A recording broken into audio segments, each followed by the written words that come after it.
వారానికి 70 గంటలు పనిచేయాలన్న ఇన్ఫోసిస్ కోఫౌండర్ నారాయణమూర్తి వ్యాఖ్యలపై అప్పట్లో పెద్ద చర్చ జరిగింది.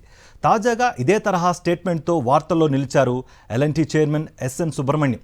వారానికి 90 గంటలు పనిచేయాలని, ఆదివారం సెలవును వదిలేయాలన్న ఆయన వ్యాఖ్యలు ఇప్పుడు హాట్ టాపిక్గా మారాయి.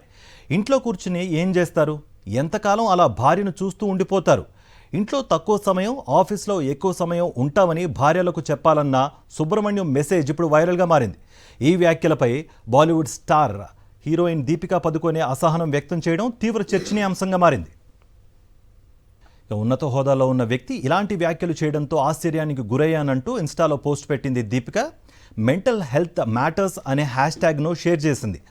ఓ వ్యక్తికి వృత్తి జీవితంతో పాటు మానసిక ఆరోగ్యం కూడా ముఖ్యమైనని పేర్కొంది. ఈ క్రమంలోనే సుబ్రహ్మణ్యం వ్యాఖ్యలపై ఎల్ఎన్టీ కంపెనీ వివరణ ఇచ్చింది. అభివృద్ధి చెందిన దేశంగా ఎదిగే క్రమంలో అసాధారణ లక్ష్యాలను చేరాలంటే అసాధారణ కృషి అవసరమని చెప్పుకొచ్చింది. దీనిపైన స్పందించారు దీపికా పదుకొనే. ఈ క్లారిటీ ఇచ్చి మరింత దిగజారారు అంటూ డైరెక్ట్గానే తన వ్యతిరేకతను ప్రకటించారు. దీపిక మాత్రమే కాదు, ప్రముఖ పారిశ్రామికవేత్త హర్ష్ గోయంకే సైతం ఎల్ఎన్టీ చైర్మన్ ప్రకటనతో విభేదించారు. స్మార్ట్గా పనిచేయాలి కానీ బానిసల్లా కాదంటూ ఎక్స్లో పోస్ట్ చేశారు.